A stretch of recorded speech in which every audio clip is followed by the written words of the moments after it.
ప్రవళిక్ గారు నమస్తే, బాగున్నారా?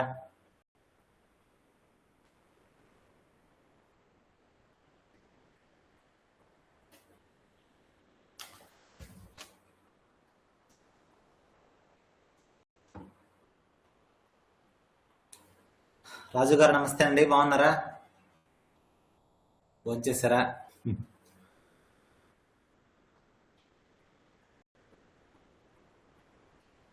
ఈరోజు ఆడి కృత్తిక కదా, టెంపుల్కి వెళ్ళినాము. దానివల్ల ఈవినింగ్ క్లాస్ మిస్ అయింది.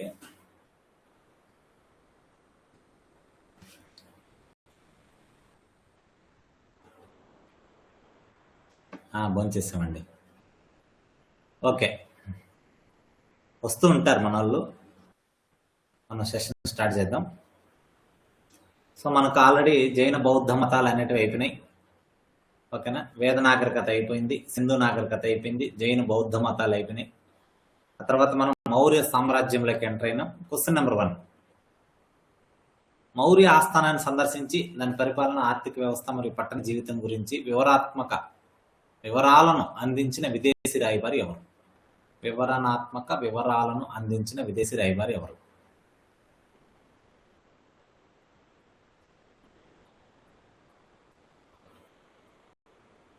సబ్జెక్ట్స్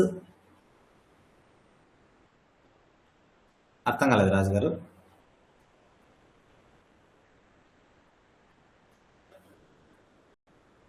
రేణుక గారు నమస్తే. మీరు మెసేజ్ చేశారు కదా నెంబర్కి, యాప్లో తీసుకున్నారా మేడం నెంబర్? అది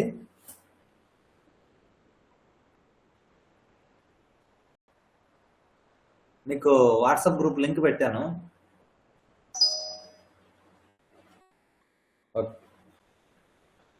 ఓకే, జాయిన్ అయ్యారు. ఓకే అండి.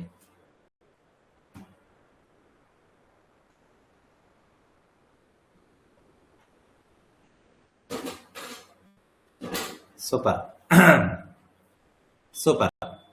సో కరెక్ట్ ఆన్సర్ ఏంటి? Okay okay. So correct answer ఏంటంటే మనకు ఆల్రెడీ తెలుసు, మెగస్తనీస్ విదేశీ రాయబారి మౌర్య ఆస్థానాన్ని సందర్శించి దాని పరిపాలన, ఆర్థిక వ్యవస్థ మరియు పట్టణ యొక్క జీవితం గురించి వివరణాత్మకమైనటువంటి వివరాలను అందించాడు. అవునా? సో మెగస్తనీసు మనం ఆల్రెడీ శాతవాహనుల కాలంలో కూడా మనం ఆయన గురించి చదువుతాం. అయితే ఇక్కడ ఇంకొంచెం ఎక్కువ చదువుతాం. సో మెగస్తనీసు ఏ దేశానికి చెందినటువంటి రాయబారి అంటే గ్రీకు రాయబారి. పాయింట్ నెంబర్ 1, ఇతను గ్రీకు రాయబారి, మనందరికి తెలుసు. ఆ తర్వాత ఈ మెగస్తనీస్ గ్రీక్ రాయబారి. ఓకే, అయితే ఎవరి తరపున వచ్చాడు అని అడిగితే ఏం చెప్పాలి మనం? సెల్యూకస్ నికేటర్ తరపున మనోడు రాయబారిగా రావడం జరిగింది. మరి సెల్యూకస్ నికేటర్ ఏ ప్రాంతానికి పాలకుడు అప్పుడు అంటే సిరియా పాలకుడు. సెల్యూకస్ నికేటర్ వచ్చి సిరియా పాలకుడు. ఆ సిరియాని పరిపాలిస్తున్న సెల్యూకస్ నికేటర్ తరపున వచ్చాడు. మరి ఎక్కడికి వచ్చాడు? మౌర్య చంద్రగుప్త ఆస్థానంలోకి వచ్చాడు. మౌర్య చంద్రగుప్తుని ఆస్థానానికి వచ్చాడు. ఆస్థానంకు ఇతను రావడం జరిగింది అనమాట. ఓకేనా? అయితే ఈ మెగస్తనీస్ రాసినటువంటి గ్రంథం ఏది? మెగస్తనీస్ రాసినటువంటి గ్రంథం ఏదంటే ఇండికా. మెగస్తనీస్ రాసినటువంటి గ్రంథం ఇండికా. ఈ ఇండికాను ఇంగ్లీష్లోకి ట్రాన్స్లేట్ చేసింది ఎవరు? ఇండికా అనేటువంటి గ్రంథాన్ని ఇంగ్లీష్లోకి ట్రాన్స్లేట్ చేసింది ఎవరు? అనువాదం, ఇంగ్లీష్లోకి అనువాదం చేసింది మెక్క్రిండిల్.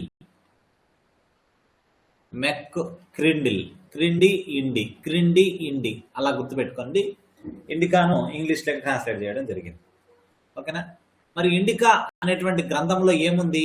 పాటలీపుత్ర వర్ణన ఉంది. పాటలీపుత్రానికి సంబంధించినటువంటి వర్ణన ఈ ఇండికా గ్రంథంలో ఉంది. మరి పాటలీపుత్రాన్ని ఏమని వర్ణించాడు అంటే వెరీ వెరీ ఇంపార్టెంట్. దీన్ని ఏమన్నాడు? పాటలీపుత్రాన్ని పాలింబొత్ర అన్నాడు. వాళ్ళ భాష వేరే కదా, పాలింబొత్ర. పాటలీపుత్రాన్ని పాలింబొత్ర అని అన్నాడు. ఓకేనా? అయితే 9.5 మైళ్ళు ఉంది అన్నాడు. 9.5 మైళ్ళు నివిడి. ఓకేనా? 9.5 మైళ్ళు ఉంది అన్నాడు. అలాగే అంటే పొడవు, ఇది 9.5 మైళ్ళు పొడవు. అలాగే 1.25 మైళ్ళు వెడల్పు. ఓకే, ఇవన్నీ మనకు అడగడు, బట్ జస్ట్ దాని యొక్క వర్ణన గురించి చెప్తాం. ఓకేనా? అయితే ఎక్కడుందన్నాడు? గంగా నది మరియు సోన్ నది ఈ రెండు ఎక్కడైతే కలుస్తాయో ఆ సంగమ స్థానం వద్ద ఈ పాటలీపుత్రం ఉంది అని చెప్పాడు. సంగమ స్థానం వద్ద ఈ పాటలీపుత్రం ఉందని చెప్పాడు. అయితే చుట్టూ గోడ ఉంది, చుట్టూ మనందరూ తెలుసు పెద్ద గోడ ఉంటుంది. అలాగే 600 అడుగుల వెడల్పులో 600 అడుగుల వెడల్పుతో కందకం అనేది ఉంది. కందకం, ఓకేనా? కందకం అనేది ఉంది అని చెప్పాడు. ఆ తర్వాత 64 ద్వారాలు ఉన్నాయి దీనికి, 64 ద్వారాలు ఉన్నాయి. అలాగే 570 బురుజులు ఉన్నాయి, 570 బురుజులు ఉన్నాయి. ఇదంతా కూడా ఏం చెప్పాడు? ఇండికా అనేటువంటి గ్రంథంలో పాటలీపుత్రం యొక్క వర్ణన. కందకం అంటే మీకు అందరికి ఐడియా ఉంది కదా, ఒక గోతిలాగా తువ్వేసి నీటితో ఎక్కువగా నింపేసేవాళ్ళు ఎవరిని రానియకుండా. ఓకేనా? ఇది. ఆ తర్వాత ఈ పట్టణ వర్ణనతో పాటు ఇంకా ఏం చెప్పాడు? ఇండికా అనే గ్రంథంలో అంటే సైనిక పాలన గురించి చెప్పాడు. సైనిక పాలన, ఓకేనా? మౌర్య సామ్రాజ్యంలో సైనిక పాలన ఎలా ఉంది అనే దాని గురించి కూడా ఇతను చెప్పాడు. ఓకేనా? అలాగే పట్టణ పాలన గురించి కూడా చెప్పాడు.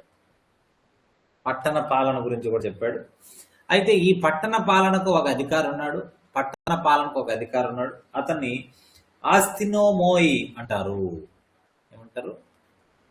ఆస్తినోమోయి అంటారు అనమాట. ఓకేనా? బాగా గుర్తుపెట్టుకోండి, పట్టణ పాలన అధికారి. అలాగే గ్రామ పాలన గురించి చెప్పాడు. గ్రామ పాలన గురించి, మరి గ్రామ పాలన గురించి చెప్తూ దానికి ఉన్నటువంటి అధికారిని, గ్రామ పాలనకు ఉన్నటువంటి అధికారిని ఏమంటారని చెప్పాడు? అగ్రనోమై అన్నాడు. ఆస్తినోమోయ్, అగ్రనోమోయ్. ఓకేనా? ఇది గుర్తుపెట్టుకోండి.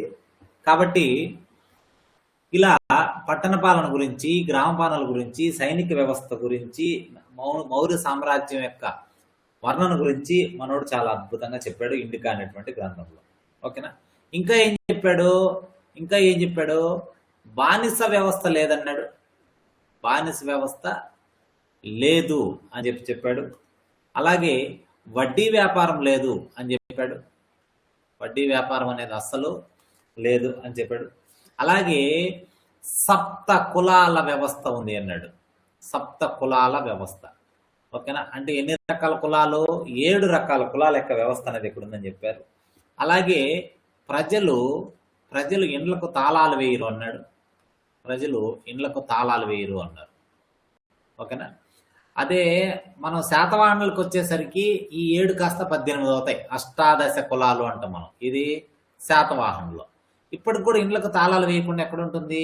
మహారాష్ట్రలో శని సింగాపూర్ లేదా శని సింగనాపూర్ అంటారు. అక్కడ శనీశ్వరుడు ఉంటాడు. సో ఎవరు దొంగతనం చేసినా వాళ్ళకి శని పట్టుకుంటుందని ఒక నమ్మకం. అందుకనే షాపులకు, ఇళ్లకు ఇప్పుడు కూడా తాళాలు లేకుండా ఉంటాయి. మీరు షిరిడి అలా టూర్ వెళ్ళినప్పుడు చూడొచ్చు అనమాట. లేదా నాసిక్, గోదావరిని చూడని వెళ్ళినప్పుడు, జన్మస్థలాన్ని నాసికాత్రయంబకం వెళ్ళినప్పుడు చూడొచ్చు. ఓకేనా? అలా అప్పట్లోనే ఇండ్లకు తాళాలు ఉంటాయి. అంటే దొంగతనం అనేది జరిగేది కాదు అని చెప్పడానికి. కరువు కాటకాలు లేవు, కరువు అనేది అస్సలు లేదు. అలాగే ఆంధ్రుల ప్రస్తావన ఉంది ఈ గ్రంథంలో. ఆంధ్రుల ప్రస్తావన ఉంది.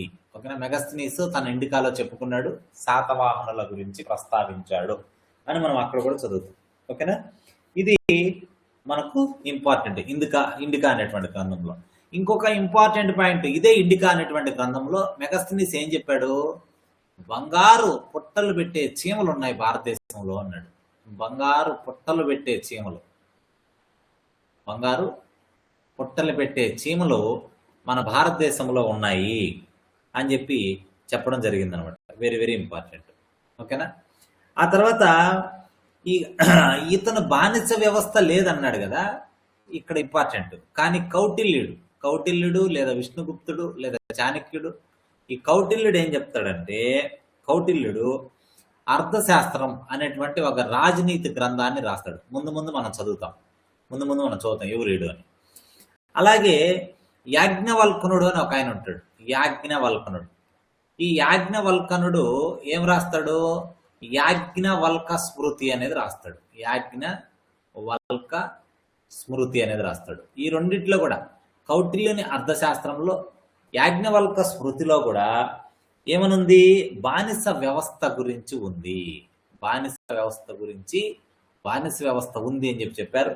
కానీ మెగస్తనీస్ మాత్రం ఈ మౌర్య సామ్రాజ్యంలో బానిస వ్యవస్థ లేదని చెప్పడం జరిగింది. ఓకేనా? అంతే, చాలా ఇంపార్టెంట్. అంతే, అది మనం గుర్తుపెట్టుకోవాలి. ఆ తర్వాత ఈ మెగస్తనీస్ ఇంత ఇన్ఫర్మేషన్ చెప్తే ఈ మెగస్తనీస్ ఒక అబద్ధాల కోరు. ఓకేనా? అబద్ధాల కోరు అని చెప్పింది ఎవరు అంటే స్ట్రాబో అనే రచయిత.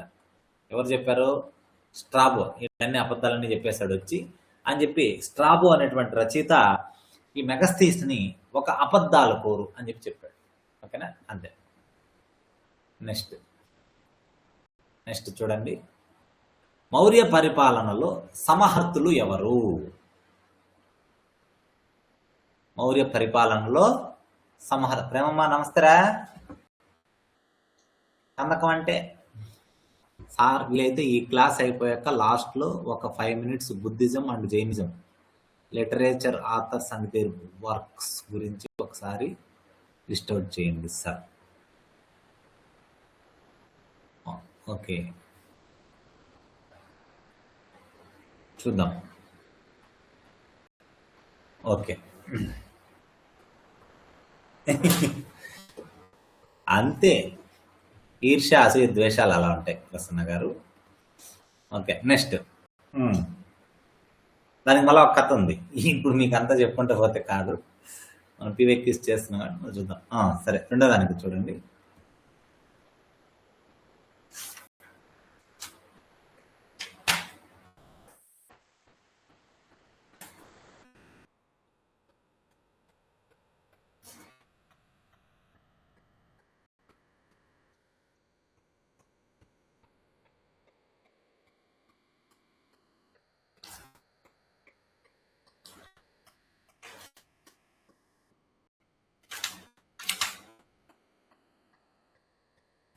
Okay, super. So correct answer ఏంటి?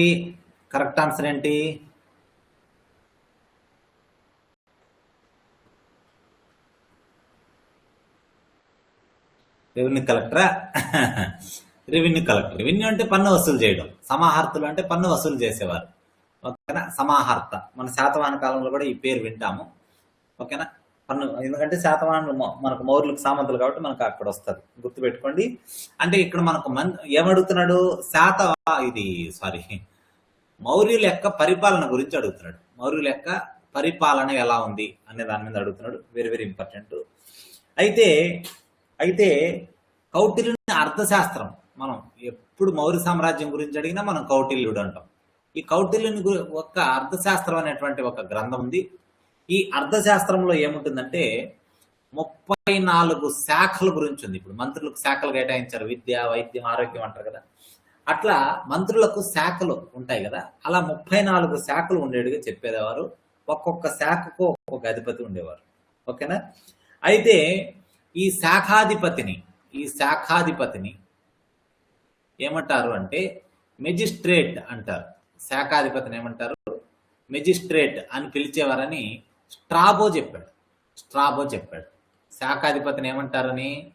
మెజిస్ట్రేట్ అని పిలుస్తారు మౌర్యుల కాలంలో అని స్ట్రాబో చెప్పాడు.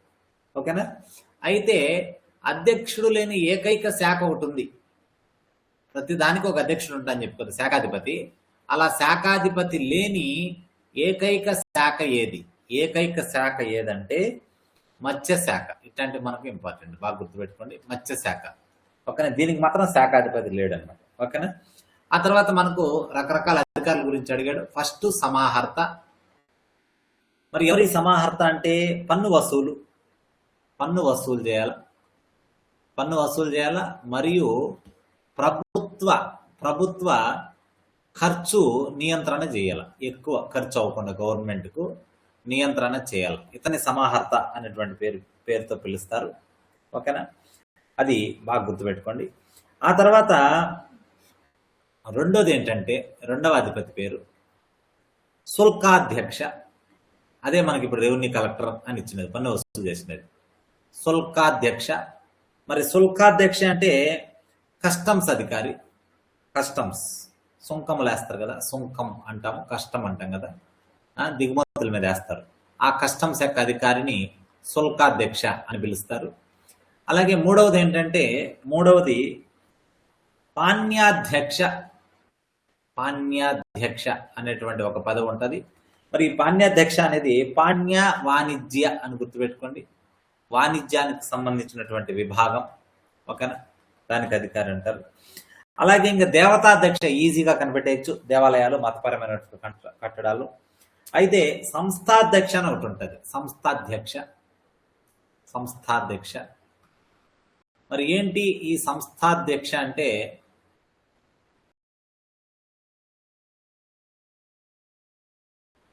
మార్కెట్లను పర్యవేక్షణ చేయడం, ఓకేనా.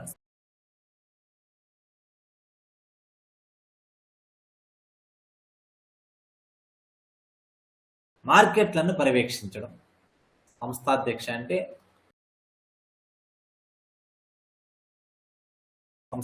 అంటే. మార్కెట్లను పర్యవేక్షణ చేయడం, ఇది గుర్తుపెట్టుకోండి. ఆ తర్వాత గణికాధ్యక్ష, మనందరికి తెలుసు, ఘనాచారి పన్ను అని మనం చదువుతాం. శాతవాహనుల కాలంలో, కాకతీయుల కాలంలో అంతా మనం చదువుతాం. ఈ గణిక అనేది అక్కడ గణ అని మారింది. సో గణికాధ్యక్ష అంటే ఏంటంటే వేశ్యావృత్తి ఉంటారు కదా, వాళ్ళకి సంబంధించింది అనమాట ఇది, ఓకేనా. ఆ తర్వాత అకరాధ్యక్ష, చాలా ఉంటాయి మనకు, ఓకేనా. కొన్ని ఇక్కడ చెప్పుకుందాం, ఇంకో తాను ఎక్కడైనా మనకు వచ్చినప్పుడు ఇంకోటి చూసుకుందాం. అకరాధ్యక్ష అంటే గనులు ఖనిజాలు, ఓకేనా. గనులు ఖనిజాలు అకరాధ్యక్ష, గుర్తుపెట్టుకోండి. అలాగే ద్యోతాధ్యక్ష అంటే దొంగతనాలు ఉంటాయి కదా, దానికి సంబంధించి కంట్రోల్, దొంగతనాలు, ఓకేనా. ఇది మనం గుర్తుపెట్టుకోవాలా. ఇంకా లవణం అంటే ఉప్పు, గో అధ్యక్ష అంటే గో సంరక్షణ, ఓకేనా. ఆ తర్వాత ముద్రాధ్యక్ష అని అది ఒకటి గుర్తుపెట్టుకోండి, మిగిలినట్టు మనం చూద్దాం. ముద్రాధ్యక్ష అంటే ఏంటంటే విదేశీయులకు వర్తించే వీసాలు అంటే వీసాలు అంటే ఎవరికి, విదేశీయులకే ఇస్తారు కదా. సో వీసా మీద ముద్ర వేశారు అని గుర్తుపెట్టుకోండి. ముద్ర పడితేనే స్టాంప్ పడాలి, అలా గుర్తుపెట్టుకోండి, ఓకేనా. అది తర్వాత కుప్పాధ్యక్ష అంటే అడవులకు. మౌర్య సామ్రాజ్య కాలంలో అడవులు కుప్పలుగా ఉండేటివి అని గుర్తుపెట్టుకోండి. ఆడ చూసిన అడవులే కుప్పలు తిప్పలుగా ఉండేటివి అని గుర్తుపెట్టుకోండి. నెక్స్ట్ జాబితా 1, జాబితా 2లను జాబితాపరిచి క్రింద ఇవ్వబడిన కోడ్ నుంచి మీ సమాధానాన్ని ఎంచుకోండి. పెద్ద క్వశ్చన్, జూమ్ చేస్తున్నాను, కనిపిస్తుందా? ఇప్పుడు చెప్పండి.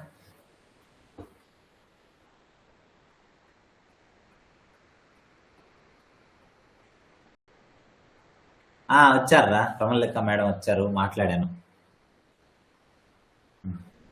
ప్రవళిక మేడం, నమస్తే మేడం. చాలా రోజులు అయింది వచ్చి. ఫస్ట్ ప్రవళిక మేడంనే పలకరించాను.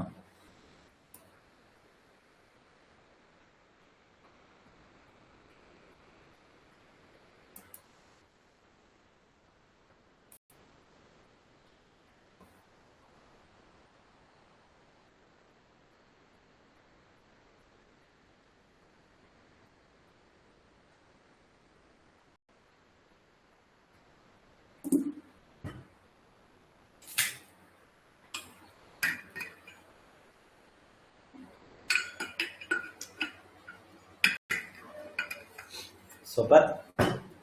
సో కరెక్ట్ ఆన్సర్ ఏంటంటే 1. కరెక్ట్ ఆన్సర్ ఏంటి? ఆప్షన్ 1 ఇస్ ద రైట్ ఆన్సర్. ఈజీగా పెట్టేయచ్చు. మెగస్థనీస్ ఎవరు? సెల్యూకస్ నికేటర్ రాయబారి. ఇక్కడ సెల్యూకిడియన్ అన్నాడు, ఎట్టయినా అన్ని. సెల్యూకస్ నికేటర్ ఎవరైతే ఉన్నారో అతని యొక్క రాయబారి మెగస్థనీస్. సో A కు 1. B కి 4 విష్ణుగుప్తుడు, చంద్రగుప్తుడు ముఖ్యమంత్రి. విష్ణుగుప్తుడు అంటారు, చాణక్యుడు అని కూడా ఇతన్నే పిలుస్తారు. సో ఈ చంద్రగుప్త మౌర్యుని ముఖ్యమంత్రి. B కి 4. సో A కి 1, B కి 4 అంటే అయిపోయి 7. ఓకేనా. A కి 1 అంటే ఆడే అయిపోయి, B కి 4తో ఇంకా స్ట్రాంగ్ అయిపోయింది. అప్పుడు C కి 2. C ఏంటంటే గ్రీకు అరామిక్ శాసనం కదా, షార్ ఈ కునాలో కనుగొనబడింది. ఎక్కడ కనుగొన్నారు దీన్ని? షార్ ఈ కున. ఆ తర్వాత అశోకుడు దమ్మలిపి. సో మనం ఇప్పుడు విష్ణుగుప్తుని గురించి చూసేసామంటే, ఎందుకంటే ఆల్రెడీ మెగస్థనీస్ గురించి మనం చూసాం. విష్ణుగుప్తుని గురించి చూస్తే మనకు వాటికి ఒక్కొక్కటే మనకు కవర్ అవుతూ వచ్చేస్తాయి. ఓకేనా, ఎక్కడి నుంచి అడుగుతున్నాడు ఏమనేది. ఓకేనా, సో ఈ పీవైక్యూస్ చేయడం వల్ల మనకు వచ్చేటువంటి ఉపయోగం ఏంటంటే ఏ పార్ట్ నుంచి నెంబర్ ఆఫ్ క్వశ్చన్స్ అడుగుతున్నాడో మనకు తెలుస్తుంది. అదే పార్ట్ మనం నెంబర్ ఆఫ్ టైమ్స్ మళ్ళీ రిపీటెడ్ చేయొచ్చు. ఓకేనా, అది మనం గుర్తుపెట్టుకోవాలా. ఆ తర్వాత ఈ విష్ణుగుప్తుడు లేదా చాణక్యుడు అనేటువంటి పేర్లు ఉన్నాయి కదా, ఇతనికి ఉన్నటువంటి ఇతర పేర్లు ఏంటి? ఇతర పేర్లు చూద్దాం. అదే ఇప్పుడు చెప్పింది. ఒకటి కౌటిల్యుడు అనేటువంటి పేరుతో పిలుస్తారు, లేదా చాణక్యుడు అనేటువంటి పేరుతో పిలుస్తారు. ఓకేనా, మరి మనందరికి తెలుసు చరిత్ర ప్రకారం ఇతనేంటి, నందవంశానికి చెందినటువంటి ధననందుడు ఉంటాడు. ఆ ధననందుడిని చంపించేసి మౌర్య సామ్రాజ్యాన్ని ఏర్పాటు చేపిస్తాడు. అంతేనా మనం చదివింది. నందవంశానికి చెందినటువంటి ఎవరిని చెప్పానా, గుర్తుందా? సో ధననందుడిని, ఎందుకంటే ఈ ధననందుని వద్ద ఉంటాడు మనోడు ఫస్ట్.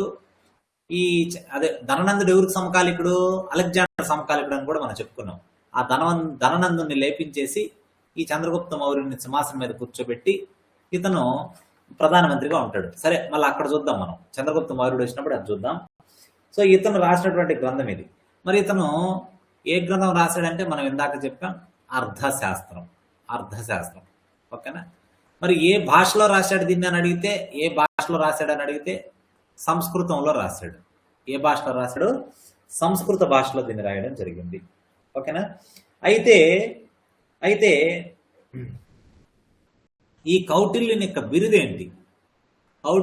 బిరుదు ఏంటంటే భారత మాఖియవెల్లి, ఇండియన్ మ్యాఖియవెల్లి అని పిలుస్తారు. ఎవడు సార్ వీడు మాఖియవెల్లి, మా ఇంటి ముందర జాబిల్లి, అవన్నీ ఏంటి సార్ అంటే, ఈ మాఖియవెల్లి అనేటువంటి వాడు ఇటలీ దేశానికి చెందినటువంటి ఇతను కూడా గొప్ప రాజనీతిజ్ఞుడు. ఈ మాఖియవెల్లి ఏం చేస్తాడంటే, ఈడు కూడా ఒక బుక్ రాస్తాడు. దాని పేరు ఏం పేరు? ద ప్రిన్స్ అనేటువంటి బుక్ రాస్తాడు. ఈ ప్రిన్స్ అనేటువంటి బుక్ ఈ అర్థశాస్త్రం రెండింటికి పోలికుంటది. ఈ రెండింటికి పోలికుండడం వల్ల, ఓకేనా, మాఖియవెల్లి రాసిన ప్రిన్స్, విష్ణుగుప్తుడు లేదా కౌటిల్యుడు లేదా చాణక్యుడు రాసిన అర్థశాస్త్రానికి పోలిక ఉండడం వల్ల ఏమంటారు? ఇతన్ని ఇండియన్ మాఖియవెల్లి అని పిలుస్తారు. సో ఎవరి ఆస్థానంలో ఇతను ప్రధానమంత్రిగా ఉండేవాడు? ఎవరి ఆస్థానంలో ప్రధానమంత్రి? చంద్రగుప్త మౌర్యుని ఆస్థానంలో ఇతను ప్రధానమంత్రిగా ఉండేవాడు అనమాట. ఓకేనా, మరి ఈ బుక్ లో ఏముందంటే మనందరికీ తెలుసు, ఎక్కువగా రాజకీయ పరిపాలన, రాజకీయ పరిపాలన గురించి ఉంది. అలాగే ఆర్థిక పరమైనటువంటి అంశాల గురించి కూడా ఉంది. ఆర్థిక అంశాల గురించి కూడా ఈ పుస్తకంలో ప్రస్తావించడం జరిగింది అనమాట. ఓకేనా, వెరీ వెరీ ఇంపార్టెంట్. ఆ తర్వాత ఇందులో ఒక నానుడి బాగా ఇప్పుడు కూడా పాపులర్. ఇందులో ఉన్నటువంటి ఒక నానుడి అంటే సామెత. ఓకేనా, ఇప్పుడు కూడా అంటే జనాల నోట్లో ఎక్కువగా నలిగేది. అదేంటంటే యథారాజ తథా ప్రజ. అంటే రాజులు ఎలా ఉంటే ప్రజలు కూడా అలా ఉంటారు. రాజు మంచోడైతే ప్రజలు మంచోళ్ళు, రాజు చెడ్డోడైతే ప్రజలు కూడా చెడ్డోళ్ళు. ఇలా యథారాజ తథా ప్రజ అనేటువంటి పదం ఉంటుంది. ఓకేనా, గుర్తుపెట్టుకోండి. ఆ తర్వాత మనం గుర్తుపెట్టుకోవాల్సింది ఏంటంటే, మనం ఆల్రెడీ చంద్రగుప్తుడిని ఏమంటాము? మౌర్య చంద్రగుప్తుడు అని వంశాన్ని మౌర్య వంశం అంటాం. అయితే ఈ మౌర్య అనే పదం ఈ అర్థశాస్త్రంలో కనిపించదు. బాగా గుర్తుపెట్టుకోండి, అర్థశాస్త్రంలో మౌర్య అనే పదం కనిపించదు. రేపు అడుగుతాడు అర్థశాస్త్రంలో క్రింది వాటిలో ఏ పదం కనిపించదు అని. ఫస్ట్ ఆప్షనే మౌర్య ఉంటుంది. కానీ మనం ఏమనుకుంటాం, మౌర్య చంద్రగుప్తుడిని ఏనే పెంచి అంతా చేసింది, విద్యాబుద్ధులని నేర్పించి గొప్పవాన్ని చేసింది, కాబట్టి ఎందుకు ఉంటుంది అనుకుంటాం. కానీ ఆ పదం ఎక్కడా కూడా ఉపయోగించలేదు. ఓకేనా, అయితే ఈ అర్థశాస్త్రాన్ని ఎప్పుడు కనుగొన్నారు? అర్థశాస్త్రం అనేది ఎప్పుడు కనుగొన్నారు ఏంటి సార్? అదేమన్నా కొత్త వస్తువు అంటే ఆ లైబ్రరీలో పడినింది అది. ఓకేనా, పాత పుస్తకాల్లో కలిసిపోయింది అనమాట. అలా చేతులు పట్టుకుయేలాగా దాన్ని తీసి, ఇది మామూలు పుస్తకం కాదని, చాలా అద్భుతమైన పుస్తకం, పలానాడు రాయనాడు పలానా కాలంలో రాశాడని చెప్పి దాన్ని వెలికి తీశారు. మరి మొత్తానికి ఏ లైబ్రరీలో దీన్ని కనుగొన్నారంటే మైసూరు వద్ద ఉన్నటువంటి లైబ్రరీలో దీన్ని కనుగొన్నారు. ఓకేనా. ఏ సంవత్సరంలో కనుక్కున్నారంటే 1905లో కనుక్కున్నారు. వందే భారత మూవ్మెంట్, స్వదేశీ ఉద్యమం గుర్తుపెట్టుకోవాలా. మరి ఎవరు దీన్ని వెలుగులోకి తెచ్చిందంటే డాక్టర్ శ్యామశాస్త్రి. డాక్టర్ శ్యామశాస్త్రి అనేటువంటి ఆయన ఆ లైబ్రరీలోంచి దీన్ని వెలుగులోకి తెచ్చాడు అనమాట. ఓకేనా. ఇది బాగా గుర్తుపెట్టుకోవాలా. అంతే, ఇంకా అంతమించి అవసరం లేదు. తర్వాత దీనిలో ఉన్నటువంటి ప్రధాన అంశం ఏంటి? ప్రధాన అంశం ఏంటి అంటే దండనీతి అని చెప్పండి. దండనీతి అంటే రాజు ఎటువంటి నీతిని ఫాలో అవ్వాలి, ప్రజల్ని ఎలా చూసుకోవాలి అని చెప్పి మనకనమాట. ఓకేనా. తర్వాత మనకి అర్థశాస్త్రంలో ఏమేమి ఉన్నాయి, ఏమి అదంతా మనకేం అవసరం లేదు. ఒకవేళ మేము గుర్తుపెట్టుకుంటాం సార్ అంటే 15 వాల్యూమ్స్, పార్ట్ 1 పార్ట్ 2 అంటారు కదా, అట్లా 15 వాల్యూమ్స్, 150 సెక్షన్స్ ఉంటాయి, 180 చాప్టర్స్ ఉంటాయి, 180 చాప్టర్స్ ఉంటాయి, 6000 శ్లోకాలు ఉంటాయి. ఒకవేళ అడిగితే ఇది అడగచ్చు, ఎందుకంటే ఋగ్వేదంలో 1028 శ్లోకాలు ఉన్నాయని మనం చదువుకుంటాం. సో అలా డిఫరెంట్గా అడగాలనుకున్నప్పుడు అర్థశాస్త్రంలో ఎన్నో శ్లోకాలను అడగచ్చు. 6000 శ్లోకాలు గుర్తుపెట్టుకోండి. ఓకేనా, అది గుర్తుపెట్టుకోండి. ఓకేనా. అంటే ఇంకంతకుమించి మనకు అర్థశాస్త్రం గురించి పెద్దగా ఏం అవసరం లేదు. ఓకేనా. అయితే సప్తాంగాలను ఒకటి వస్తుంది, మనం ఇంతకుముందు కూడా చెప్పాను, కుమారుడు, చెరువు, అటువంటివన్నీ కూడా మళ్ళీ వచ్చినప్పుడు చెప్తాను. ఈ సప్తాంగాల గురించి ఏ వాల్యూమ్లో ఉందంటే 6వ వాల్యూమ్లో ఉంది. 6వ వాల్యూమ్ అనేది సప్తాంగాల గురించి చెప్తున్నాను. ఓకేనా. అంతే, ఇంకంత నుంచి ఏం అవసరం లేదు. నెక్స్ట్ క్వశ్చన్ చూడండి. దీంట్లోనే ఇప్పుడు మనం ఎవరి గురించి చూసాం? విష్ణుగుప్తుడి గురించి చూసాం. ఆ తర్వాత అశోకుడి దమ్మ అన్నాం. ఇది మళ్ళీ సపరేట్ క్వశ్చన్ వస్తుంది, అక్కడ చెప్తాను. ఓకేనా. లేదంటే ఉన్నాడు పని అయిపోతుంది, చెప్పేస్తే. అశోకుడి దమ్మ మనం ఇంతకుముందే చెప్పినాం. అశోకుడి దమ్మ నీతి గురించి మనం చాలా క్లియర్గా చెప్పుకున్నాం. అశోక దమ్మ. సో బుద్ధం శరణం గచ్చామి, సంఘం శరణం గచ్చామి, ధమ్మం శరణం గచ్చామి అంటారు. సో బుద్ధం, సంఘం, ధమ్మం, ఈ మూడింటిని కూడా బౌద్ధ మతంలో త్రిరత్నాలు అంటారు అని మీకు చెప్పాను ఆల్రెడీ. ఓకేనా. అయితే అశోక దమ్మ అసలు ఎందుకు పుట్టింది, ఎలా పుట్టింది ఇది అశోక దమ్మ? నేను ఆల్రెడీ చెప్పాను. ఏమని? అశోకుడు చండ అశోకుడుగా ఉన్నాడు. కళింగ యుద్ధం తర్వాత అతను ఏమైనాడు? దమ్మ అశోకుడుగా మారిపోయాడు. ఆ తర్వాత అన్ని మతాలను ఆదరించడం మొదలుపెట్టాడు. తను మాత్రం బౌద్ధాన్ని ఫాలో అవుతూ అన్ని మతాలను ఆదరించడం మొదలుపెట్టాడు. సో మతాలు ఎక్కువైపు ఈ మత శాఖల మధ్య, ఈ మతాలకు సంబంధించినటువంటి శాఖల మధ్య గొడవలు అనేవి స్టార్ట్ అయినాయి. ఓకేనా. మా మతం అంటే గొప్ప, మా మతం గొప్ప అని. అప్పుడు ఇతను ఆ రాజ్యంలో అశాంతి నెలకొనింది. అయ్యో, మనం ఎప్పుడైతే చండ అశోకుడు కంటామో అప్పుడు ప్రజలందరూ భయపడతా ఉన్నారు. ఇప్పుడు మనం దమ్మ అశోకుడుగా మారితే ప్రజలు ఎవరు భయపడట్లేదు, అశాంతి ఎక్కువైపోతుంది. దీన్ని ఎలా అయినా కంట్రోల్ చేయాలని అందరికీ ఒకే జీవన విధానం ఉండాలి, అందరికీ ఒకే జీవన విధానం ఉండాలి అనేటువంటి ఉద్దేశంతో అశోకుడు దమ్మ అనేటువంటి దాన్ని ప్రారంభించాడు. Very very important. ఇది పాలీ భాషలో ఉంటుంది. అలాగే ఇది ఒక ప్రార్థనా నియమావళి. ఓకేనా. ప్రార్థనా నియమావళి చాలా ఇంపార్టెంట్. మీకు ఆల్రెడీ చెప్పాను. దమ్మలో ఏమేమి ఉంటాయి? పెద్దలను, కుటుంబ సభ్యులను సేవ చేయడం, పెద్దలకు సేవ చేయడం అనేటువంటి దాన్ని ఏమంటారు? సస్నస అంటే పెద్దలకు, కుటుంబ సభ్యులకు సేవ చేయడం. అదే ఉపాధ్యాయులను గౌరవించడం అనేది అపచితి. అలాగే ఇతరులను హేళన చేయడం కూడా హింసే. ఇతరులను హేళన చేయడం అనేది కూడా హింసతో సమానం అని చెప్పింది. ఏంటి? దాన్ని ఏమంటారు? అవిహింస భూత్యం. నేను ఆల్రెడీ చెప్పాను, దాని పేరులోనే హింస ఉంటుందని. అవిహింస భూత్యం అంటారు దాన్ని. ఇవన్నీ దమ్మలో ఉంటాయి. ఆ తర్వాత అన్ని మతాల సన్యాసులను గౌరవించడం, సన్యాసులని, దాన్ని ఏమంటారు? సంప్రతిపత్తి. ఓకేనా. అన్ని మతాల సన్యాసులను గౌరవిస్తే దాన్ని సంప్రతిపత్తి అంటారు. అలాగే పొదుపును పాటించాలి, మితిమీరినటువంటి ఖర్చులు ఉండకూడదని మనం చెప్పుకున్నాం ఆల్రెడీ. ఈ పొదుపును పాటించడాన్ని అపవ్యాపత అంటారని చెప్పాను మీకు. రాత్రి కూడా కోడ్ చెప్పాను. వ్యాపకం అంటే ఎక్కువ కోరికలు. సో అపవ్యాపత అంటే కోరికలు తగ్గించుకోవడం. అలాగే అపభాందతచ అనేటువంటి పేరుతో పిలుస్తారు. అలాగే ఇంకా సత్యం అంటే నిజము, నైతికతను కలిగి ఉండడాన్ని బ్రహ్మరథ అంటారని చెప్పాను. బ్రహ్మరథ. ఇవన్నీ కూడా ప్రజలు సరైనటువంటి జీవన విధానాన్ని పాటించడానికి అశోకుడు దమ్మలో చెప్పినటువంటి ముఖ్యమైనటువంటి అంశాలు. ఓకేనా. తర్వాత పాయింట్ ఏమన్నాడు? సో మనం మెగస్తనీస్ గురించి చూసాం, విష్ణుగుప్తుడి గురించి చూసాం, అశోకుని యొక్క దమ్మ గురించి చూసినాం. గ్రీకు అరామిక్ శాసనం అని అన్నారు. ఏమన్నారు? Greek Aramaic. మరి ఏంటి ఈ గ్రీకు అరామిక్ అంటే మీకు ఇది కూడా చెప్పాను, అశోకుడి శాసనాలు వచ్చినప్పుడు క్లియర్గా చెప్పాను. ఏమని? ఈ శాసనాల్లో ఉన్నటువంటి భాష గురించి మనం మాట్లాడుకుంటూ శాసనాల్లో ఉన్నటువంటి భాష అరామిక్ అంటే ఏంటి, గ్రీక్ అంటే ఏంటో చెప్పుకున్నాం. అరామిక్ అంటే ఏంటి? అరామిక్ అంటే కుడి నుండి ఎడమకు. అంటే ఇప్పుడు బోర్డు ఉంది అంటే మనం ఇప్పుడు కూడా బోర్డు వైపు నిలబడుకుంటే నేను ఇప్పుడు రాస్తున్నది ఎడమ నుంచి కుడికి, కానీ ఇలా రాశారు అనుకోండి, ఉద్దు రాస్తారు చూడండి, అప్పుడు ఇది కూడా అవుతుంది. మనం బోర్డు వైపు మలుకున్నా, బుక్ వైపు మలుకున్నా ఇది ఎడమ అవుతుంది. అలా కుడి నుండి ఎడమకు రాసేదాన్ని అరామిక్ అనేటువంటి పేరుతో పిలుస్తారు.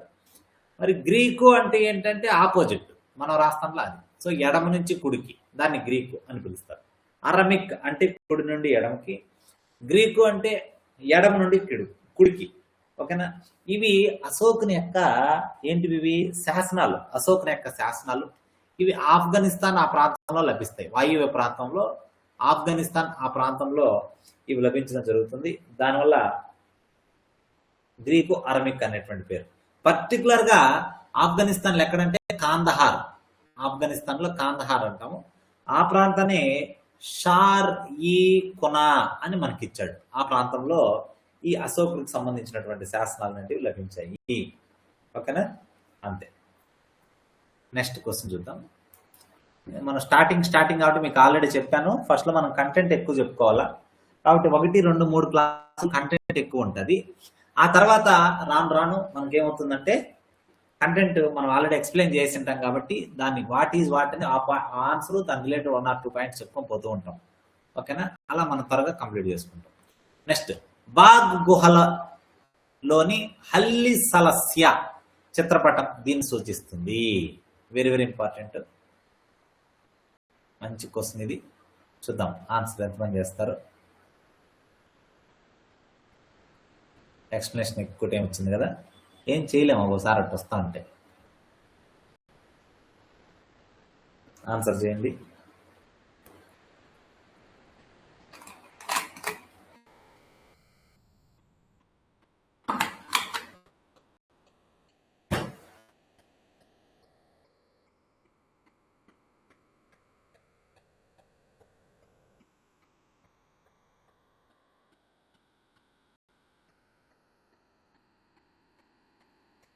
అయిపోయిందా?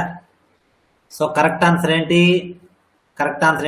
1 అనేది కరెక్ట్ ఆన్సర్. ఒక ఆనందకరమైన జానపద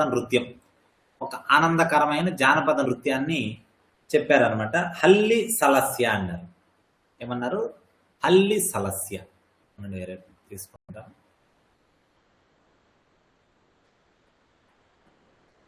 హల్లి సలస్య అన్నారు. హల్లి శక అనే కోలాటం వస్తుంది ఏ రాజు కాలంలో? ఏపీ హిస్టరీలో చెప్పండి ఎవరైనా చూద్దాం. హల్లి శక అనే కోలాటం అంటే ఇది హల్లి సలస్య అంటే ఏంటంటే వృత్తాకారంగా నిలబడతారు. ఫస్ట్ అందరూ ఒక వృత్తాకారంగా నిలబడతారు. ఆ తర్వాత చేతులు ఒకరి చేతులు ఒకరు కలిపి లయబద్ధంగా ఆడేటువంటి సమూహ నృత్యం ఇది. సమూహ నృత్యం. కోలాటం కూడా అలాగే ఉంటుంది. హల్లి శక కోలాటం అనేది చాలా ఫేమస్. ఎవరి కాలంలోనూ మా వాళ్ళు చెప్తారు. ఏపీ హిస్టరీలో చెప్పాను, స్టూడెంట్స్ ఎవరైనా చెప్తారేమో చూద్దాం. ఆ తర్వాత ఇది మనందరికి తెలుసు. ఇది ఏ ప్రదేశంలో బాగా ఫేమస్? బాగ్ గుహలు ఎక్కడుంటే అక్కడ ఫేమస్. మరి బాగ్ గుహలు ఎక్కడున్నాయి? మధ్యప్రదేశ్లో ఉన్నాయి. మధ్యప్రదేశ్లో ఒకవేళ పర్టికులర్ గా జిల్లా అడిగితే థార్ అనేటువంటి జిల్లాలో ఉంది. మధ్యప్రదేశ్లో థార్ అనేటువంటి జిల్లాలో వింధ్యా పర్వత పరిధిలో లేదా శ్రేణుల్లో ఇటువంటి సాంప్రదాయ నృత్యం అనేది ఉంటుంది. ఓకేనా. Very very very important. ఓకేనా. ఇది గుర్తుపెట్టుకోండి అంతే.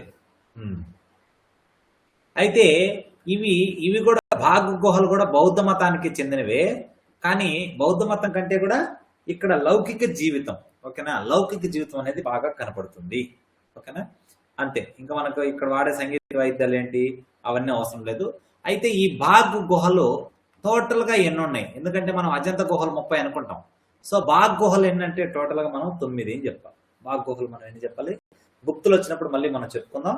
అప్పుడు దాకా ఇక్కడ మనకు అవసరం. ఇంతవరకు చాలు మనం. ఓకేనా, నెక్స్ట్ నెక్స్ట్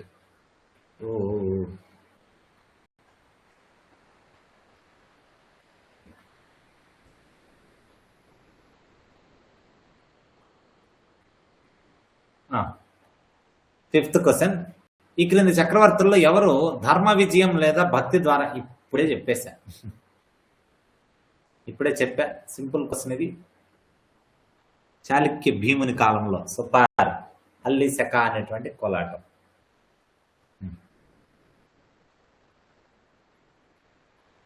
ఐదో దానికి బోనస్ మీకు. ఇది సింపుల్ క్వశ్చన్ కాబట్టి మీకు బోనస్ పాయింట్.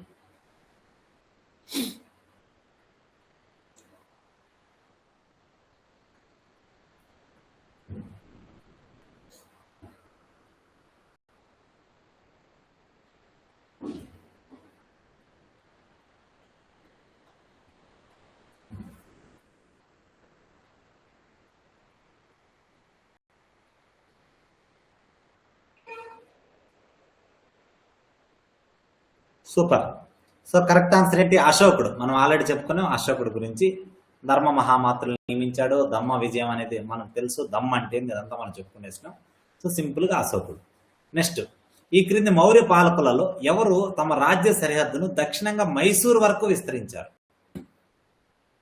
దక్షిణంగా మైసూర్ వరకు తమ యొక్క సరిహద్దును విస్తరించినటువంటి పాలకులు ఎవరు అని అడుగుతున్నాడు. పోలిస్తాను, ఆన్సర్ చేయండి.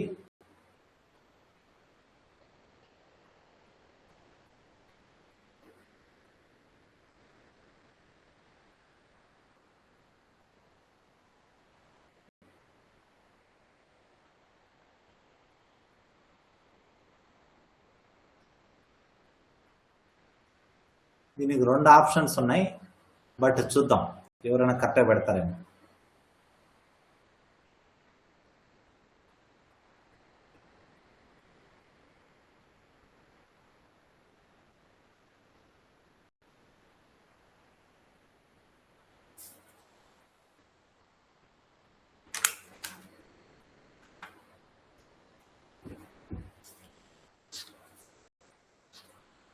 అయిపోయిందా? సూపర్. సో కరెక్ట్ ఆన్సర్ ఏంటి? చంద్రగుప్త మౌర్యుడు, బిందుసారుడు. ఇద్దరు కరెక్టే.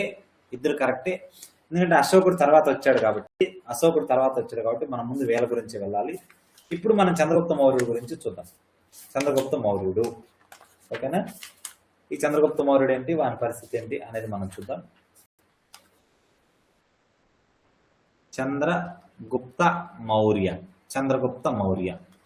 సో ఏంటి చంద్రగుప్త మౌర్యకు ఉన్నటువంటి ఇంపార్టెన్స్ ఏంటి అంటే ఏం చెప్పచ్చు మనం? ఇతను మురా అనే స్త్రీకి, మురా అనేటువంటి ఆవిడ స్త్రీ, అలాగే నందరాజు అనేటువంటి పురుషుడికి, నందరాజు అనేటువంటి పురుషుడికి జన్మించినటువంటి సంతానమే మన చంద్రగుప్త మౌర్యుడు. ఓకేనా? అందువల్లనే ఈ వంశానికి మురా అనే స్త్రీకి జన్మించాడు కాబట్టి ఈ వంశానికి మౌర్య వంశం అనేటువంటి పేరు వచ్చింది. మురా అనే స్త్రీకి జన్మించాడు కాబట్టి ఈ వంశానికి మౌర్య వంశం. అయితే ఈ మురా అనేటువంటి ఒక ఆవిడ స్త్రీ అని, నందరాజుకు పుట్టాడని, ఇదంతా కూడా ఎక్కడుందంటే విష్ణు పురాణంలో ఉంది. ఎందులో ఉంది? విష్ణు పురాణంలో ఇదంతా కూడా ఉంది. ఓకే, గుర్తుపెట్టుకోండి. విష్ణు పురాణం ఎలా గుర్తుపెట్టుకుంటాం సార్? ఈ 18 పురాణాలు ఉన్నాయి కదంటే ఇక్కడ ఒక చిన్న కోడ్ వేసుకోండి, చెప్తున్నాను. ఏమంటే ఈ చంద్రగుప్త మౌర్యుడు యొక్క ప్రధానమంత్రి ఎవరు? ప్రధానమంత్రి చాణక్యుడు. ఈ చాణక్యుడికే మరొక పేరు విష్ణుగుప్తుడు. విష్ణు పురాణం అలా గుర్తుపెట్టుకోండి, రిలేటెడ్. విష్ణుగుప్తుడు, విష్ణు పురాణం. అంటే చంద్రగుప్త మౌర్యుడు మురా అనే స్త్రీకి జన్మించాడని చెప్పేది విష్ణు పురాణం. ఇతను ప్రధానమంత్రి విష్ణుగుప్తుడు, అలా గుర్తుపెట్టుకోండి. మనందరికి తెలుసు. తర్వాత నందవంశం ఉంటుంది. ఈ నందవంశంలో చివరి రాజు ఎవరు? ధననందుడు. ఈ ధననందుడు వద్ద ఉంటాడు ఎవరు?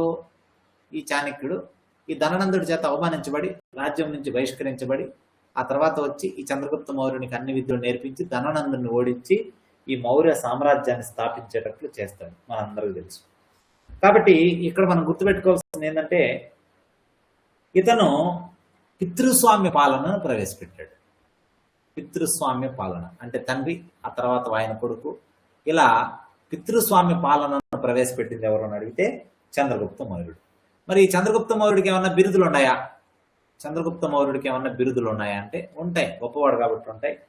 మహారాజాధిరాజ,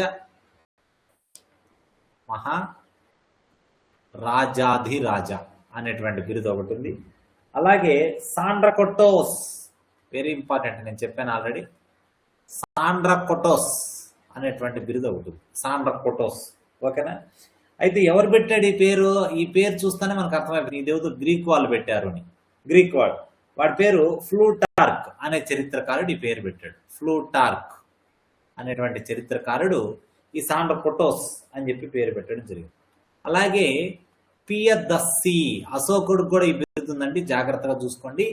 ఈ పియదస్సి అనేటువంటి బిరుదులు ఉంది. ఓకేనా? అది ఆ తర్వాత ఈ చంద్రగుప్త మౌర్యుడు ఏం చేస్తాడు? మగధ అంటే ఎక్కడ? మగధ అంటే ఎక్కడ మనకు అందరికి తెలుసు. మగధ అంటే బీహార్ ప్రాంతంలో. మగధ అంటే బీహార్ ప్రాంతంలో. సో ఎక్కడో ఈ బీహార్ ప్రాంతంలో ఉన్నటువంటి షోడశ మహాజనపదాల్లో పెద్దదైనటువంటి మగధ నుండి పాలకుడుగా ఉన్న చంద్రగుప్త మౌర్యుడు ఈ వాయువ్య ప్రాంతంలో అలెగ్జాండర్ చేత ఓడించబడి ఆ తర్వాత సామంతలుగా మారి, ఓకేనా, కొందరు ఇబ్బందులు పడుతున్నారు. వాళ్ళందరినీ కూడా ఏం చేస్తాడు చంద్రగుప్త మౌర్యుడు? గ్రీకు పాలకుల నుండి విముక్తి. ఎందుకంటే అలెగ్జాండర్ ప్రతినిధిగా సెల్యూకస్ ఉంటాడు, తర్వాత అలెగ్జాండర్ ప్రతినిధిగా సెల్యూకస్. సో వీళ్ళ నుండి విముక్తి కలిగిస్తాడు ఎవరు? మన చంద్రగుప్త మౌర్యుడు. ఓకేనా? అయితే మనోడు కోపం వచ్చేస్తుంది ఎవరికి? సెల్యూకస్ నికేటర్కి. అంత ధైర్యం నీకు? అలెగ్జాండర్ దాదాపు ఒక 6 ప్రాంతాలను జయించి వాటన్నిటికీ నన్ను ప్రతినిధిగా పెట్టిపోతే నువ్వు వచ్చి వాళ్ళందరినీ మళ్ళీ విముక్తి కలిగిస్తావు వాళ్ళందరికీ, కాబట్టి నీ కథ చూస్తాను అని చెప్పి అనడంతో 305 క్రీస్తు పూర్వం 305లో ఈ సెల్యూకస్కి మరియు చంద్రగుప్త మౌర్యకి యుద్ధం అనేది జరుగుతుంది. ఈ యుద్ధంలో సెల్యూకస్ ఓడిపోతాడు, చంద్రగుప్త మౌర్య గెలుస్తాడు. ఈ సెల్యూకస్కు ఒక అందమైన కూతురు ఉంటుంది, ఆమె పేరు ఎలీసా. ఆమె నుంచి చంద్రగుప్తకి పెళ్లి చేయడం జరుగుతుంది. ఓకేనా? చంద్రగుప్తకి పెళ్లి చేయడం జరుగుతుంది అనమాట. ఓకేనా? అలాగే అంతేకాకుండా కూతురు నుంచి పెళ్లి చేస్తాడు. పెళ్లి చేయడమే కాకుండా ఈ చంద్రగుప్తుడి నుంచి ఏం తీసుకుంటాడు సెల్యూకస్ అంటే ఒక 500 ఏనుగులు తీసుకుంటాడు. ఎందుకంటే మగధ సామ్రాజ్యం అంటేనే ఏనుగుల బలం ఎక్కువ, గజబలం ఎక్కువ. ఓకేనా? కాబట్టి 500 ఏనుగులను గిఫ్ట్గా తీసుకుంటాడు. అలాగే సెల్యూకస్ తరపున రాయబారిగా మెగస్తనీస్ వస్తాడు. వాడే ఇండికా రాస్తాడు, మనం ఆల్రెడీ చెప్పుకున్నాం. మెగస్తనీస్ వస్తాడు. ఓకేనా? ఇది మనం బాగా గుర్తుపెట్టుకోవాలి. ఓకేనా? ఆ తర్వాత ఇదే చంద్రగుప్త మౌర్యుడు భారతదేశాన్ని అంతా ఏకం చేసినటువంటి తొలి చక్రవర్తి అని చెప్పొచ్చు. భారతదేశాన్ని ఏకం చేశాడంటే ఇంకా దాని అర్థం ఏంటంటే ఖచ్చితంగా మైసూరు వరకు ఇతని యొక్క సామ్రాజ్యం అనేది ఉంటుంది. అయితే ఇతను ఏ మతంలోకి మారాడు చంద్రగుప్త మౌర్యుడు అంటే జైన మతంలోకి మారాడు. అందులో కూడా దిగంబర జైనం. మరి గురువు ఎవరు? ఆ మతంలోకి మారినప్పుడు ఇతను గురువు ఎవరు అంటే భద్రబాహు. గురువు వచ్చి భద్రబాహు అనమాట. ఇది ఆ తర్వాత ఈ భద్రబాహుతో కలిసి చంద్రగుప్త మౌర్య ఎక్కడికి వచ్చేసాడు? కర్ణాటకలో ఉన్నటువంటి శ్రావణ బెలుగోలాకు వచ్చి అక్కడే మనోడు సల్లేఖన వ్రతం ఆచరించి, సల్లేఖన వ్రతం అంటే ఏంటి? అన్నము, ఆహారము, నీళ్లు కూడా మానేసి శరీరాన్ని శుష్కింపజేసుకొని అంటే బాగా క్షీణింపజేసుకొని మరణించడాన్ని సల్లేఖన వ్రతం అంటారు. ఇది సల్లేఖన వ్రతం అంటే ఒక రకమైన ఉపవాస దీక్ష, అది ఆచరించి చనిపోతాడు. మరి ఇలా చనిపోయినట్టు ఈ సల్లేఖన వ్రతం ఆచరించి చంద్రగుప్త మౌర్యుడు చనిపోయాడు అని చెప్పేటువంటి బుక్ ఒకటి ఉంది. ఆ బుక్ పేరు ఏం పేరంటే పరిశిష్ట పర్వం. మరి ఈ పరిశిష్ట పర్వం అనేటువంటి బుక్ను రాసింది ఎవరు అంటే హేమచంద్రుడు. ఆయన జైన కవి. హేమచంద్రుడు అనేటువంటి జైన కవి. ఓకేనా? ఈడు కూడా జైన కవినే. కాబట్టి ఇతను చంద్రగుప్త మౌర్యుని గురించి అందులో చెప్పడం జరుగుతుంది అన్నమాట. ఓకేనా. అలాగే ఈ ఈ శ్రావణ బెల్గోల వద్ద ఒక దేవాలయం ఉంది. దేనికి సంబంధించింది? జైనులకు సంబంధించింది. ఓకేనా. మన ఆంధ్రాలో జైన దేవాలయాలన్నీ తర్వాత శైవాలయాలుగా మారిపోయినాయి అంతరించిపోయిన తర్వాత, జైన్ అంతరించాక. బట్ అప్పట్లో ఒక జైన దేవాలయం ఉండేది. దానికి ఏమని పేరు పెట్టారంటే చంద్రగుప్త బసది అని పేరు పెట్టారు. ఆయన గుర్తుగా చంద్రగుప్త బసది అనేటువంటి పేరు పెట్టడం జరిగిందనమాట. ఓకేనా. అంతేకాకుండా ఇతనికి ఒక ప్రత్యేకత ఉంది. ఏంటంటే దేశంలో, మన భారతదేశంలో విస్తృత రహదారులను వేయించిన తొలి చక్రవర్తి. విస్తృత రహదారులు అంటే వెడల్పుగా ఉన్నటువంటి రహదారులు వేయించినటువంటి తొలి రాజు ఎవరు, తొలి చక్రవర్తి ఎవరంటే చంద్రగుప్త మౌర్యుడు అని మనం చెప్పాలి. అతని తర్వాత అతని కుమారుడైనటువంటి బిందుసారుడు, బిందుసార రాజ్యానికి వస్తాడు. నేను ఆల్రెడీ చెప్పాను, అశోకుడు తండ్రి ఎవరు అంటే కన్ఫ్యూజ్ అవుతారు అందరూ. అశోకుడికి తండ్రి ఎవరంటే బిందుసారానా బింబిసారానా అని కన్ఫ్యూజ్ అవుతారు. దానికోసం నేను ఏం చెప్పాను కోడు, శోకము అంటే కన్నీరు, కన్నీరు బిందు రూపంలో పడుతుంది కాబట్టి వాళ్ళ నాన్న బిందుసారుడు, అలా గుర్తుపెట్టుకోమని చెప్పాను. మరి ఈ బిందుసారకు కూడా బిరుదు ఉంది. ఈ బిందుసారాకు ఉన్నటువంటి బిరుదు ఏందయ్యా అంటే సింహసేనుడు. ఏం బిరుదు? సింహసేనుడు అనేటువంటి బిరుదు ఉంది. అలాగే అమిత్రోకేటస్ అనేటువంటి ఒక బిరుదు ఉంది. ఇది జాగ్రత్తగా చూసుకోండి, అమిత్రోకేటస్. ఎందుకంటే చంద్రగుప్త మౌర్యునికి సాండ్రకొట్టోస్, బిందుసారుడికి అమిత్రోకేటస్. ఇక్కడ రెండు కన్ఫ్యూజ్ అవుతా ఉంటాం బిరుదులు. ఇక్కడ కూడా కొంచెం లాజికల్ గా ఆలోచిస్తే ఈజీ గుర్తుపెట్టుకునేది. ఎందుకంటే బిందుసారుడి కొడుకు అశోకుడు, అశోకుడిలో ఆ ఉంది. బిందుసారుడి బిరుదులో కూడా అమిత్రోకేటస్ ఆ ఉంది. అయిపోయి అమిత్రోకేటస్ అశోకుడు వాళ్ళ నాన్న, అమిత్రోకేటస్ అశోకుడు వాళ్ళ నాన్న. అశోకుడు శోకం బిందు అంటే బిందుసారుడు. ఇంకా సాండ్రకేటస్ అంటే సాండ్రకొట్టోస్ అంటే మన చంద్రగుప్త మౌర్యుడికి వెళ్ళిపోతాం. ఓకేనా, అది బాగా గుర్తుపెట్టుకోండి. ఓకేనా. అది తర్వాత ఇతని కాలంలో ప్రధానంగా అంటే పర్టికులర్ గా చంద్రగుప్త మౌర్యుడు అని చెప్పం కానీ బిందుసారుడి కాలంలో అయితే ఎక్కడ వరకు, మైసూరు వరకు రాజ్య విస్తరణ జరిగింది. కాబట్టి ఒకవేళ రేపు చంద్రగుప్త మౌర్యుడు లేకుండా బిందుసారుడు ఆప్షన్ లో ఉంటే మనం ఖచ్చితంగా బిందుసారుడికే వెళ్ళాలి. ఓకేనా. ఓకేనా. తర్వాత ఇతని ఆస్థానానికి రాయబారులు వస్తారు, అది ఇంపార్టెంట్. బిందుసారా, మనం బిందుసార గురించి చెప్తున్నాం. ఇతని ఆస్థాన రాయబారులు ఎవరు, ఆస్థానానికి వచ్చినటువంటి రాయబారులు ఎవరయ్యా అంటే బాగా గుర్తుపెట్టుకోండి. నెంబర్ 1 డైమాకస్. డైమాకస్. ఓకేనా. మరి ఈ డైమాకస్ ఏ దేశానికి చెందినవాడు? సిరియా దేశానికి చెందినవాడు. మరి ఇతని యొక్క రాజు ఎవరు? డైమాకస్ రాజు ఎవరు అంటే యాంటియోకస్. కస్సు. ఓకేనా. యాంటియోకస్ 1 అనేటువంటి రాజు, సిరియా రాజు పంపిస్తాడు. అలాగే రెండవ రాయబారి ఎవరంటే డయనోసియస్. డైమాకస్సు, డయనోసియస్.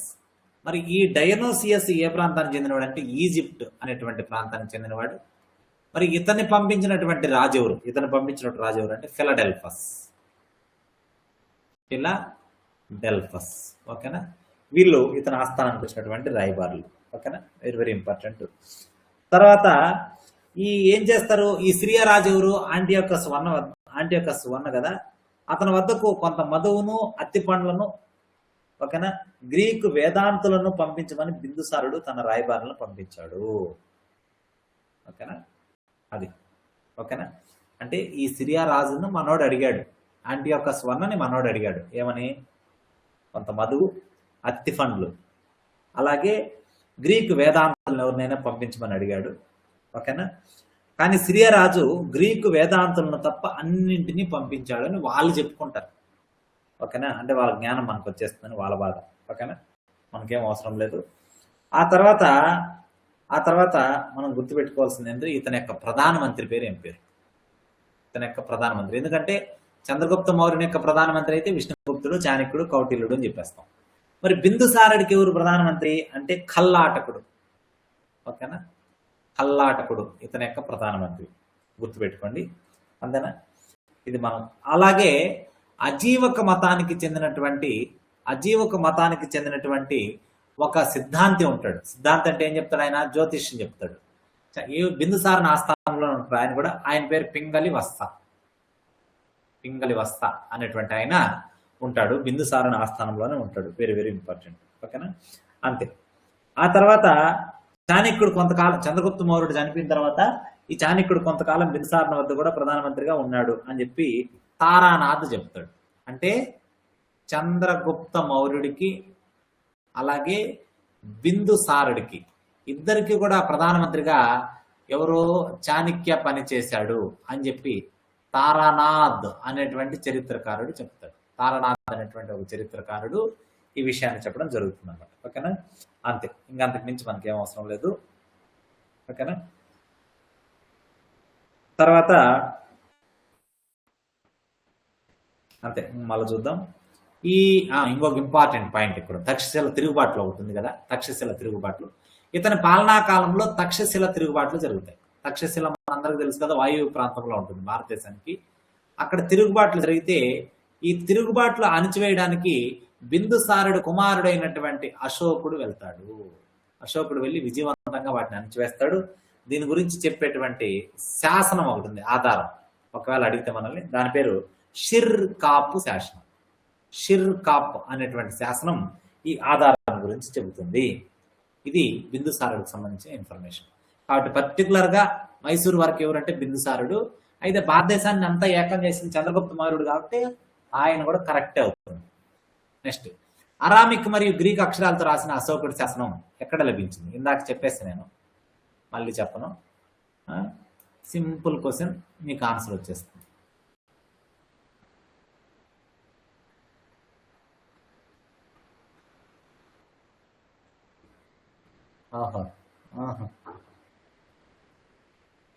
ఎక్కడో చోట బిందు అంటే నీరే కదా, కళ్ళలో నుంచి వేస్తారు అంటే మాయమ్మ.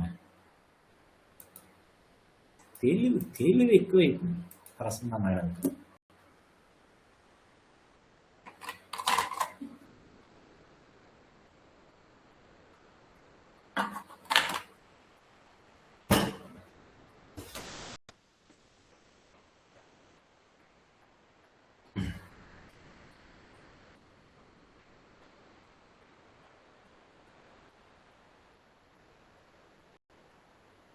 సో కరెక్ట్ ఆన్సర్ ఏంటి? ఆఫ్ఘనిస్తాన్. మనం ఆల్రెడీ చెప్పాను, ఆఫ్ఘనిస్తాన్. Aramaic, Greek.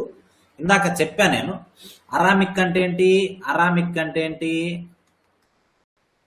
ఇలా కుడి నుండి ఎడమ వైపు రాసుకుంటూ రావడం. ఇలా కుడి నుండి ఎడమకు రాసుకుంటూ రావడం. ఓకేనా? దీన్ని అరామిక్ అంటారు. అదే గ్రీక్ మనలాగే ఉంటుంది. గ్రీకు ఇలా ఎడమ నుండి కుడికి వెళ్తుంది. ఇలా ఎడమ నుండి కుడికి వెళ్తే దాన్ని గ్రీక్ అంటారు. ఇలా ఉన్నటువంటి శాసనాలు అశోకుడికి సంబంధించినవి ఎక్కడ లభించాయంటే ఆఫ్ఘనిస్తాన్ ప్రాంతంలో లభించాయి. సో ఇందులో ఏమున్నాయి? అరామిక్ అనేటువంటి ఒక భాష ఉంది, అరామిక్ అనేటువంటి భాష ఉంది, గ్రీక్ అనేటువంటి భాష ఉంది. కాబట్టి ద్విభాషా శాసనాలు అని చెప్పచ్చు. ద్విభాషా శాసనాలు అని మనం చెప్పచ్చు అనమాట. సో మనం ఆల్రెడీ చెప్పాం ఎక్కడ ఇవి? ఆఫ్ఘనిస్తాన్లోని కాందహార్. కాందహార్. ఓకేనా? దాన్ని షార్-ఈ కునా అని పిలుస్తారు. షార్ ఈ కునా అనేటువంటి పేరుతో కూడా పిలుస్తారు. అక్కడ లభించాయి అని మనం చెప్పుకోవచ్చు. ఓకేనా? అంతే, ఇంకా అంత మించి అవసరం లేదు. నెక్స్ట్,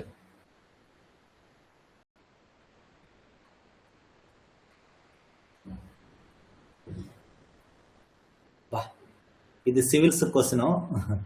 ట్రై చేయండి. రేణుకా మేడం ఏమన్నా చెప్తారని చూద్దాం. 8వ క్వశ్చన్.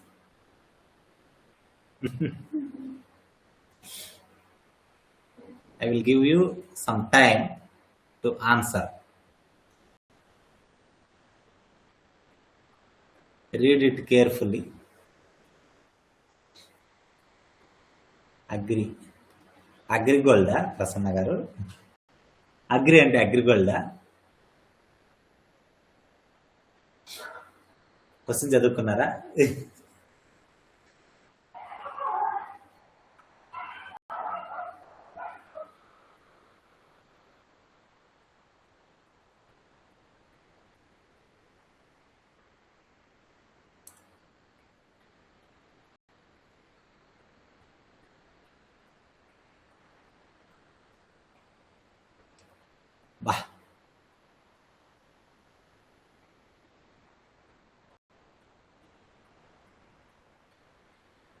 పోలిస్తున్నాను, ఆన్సర్ చేయండి.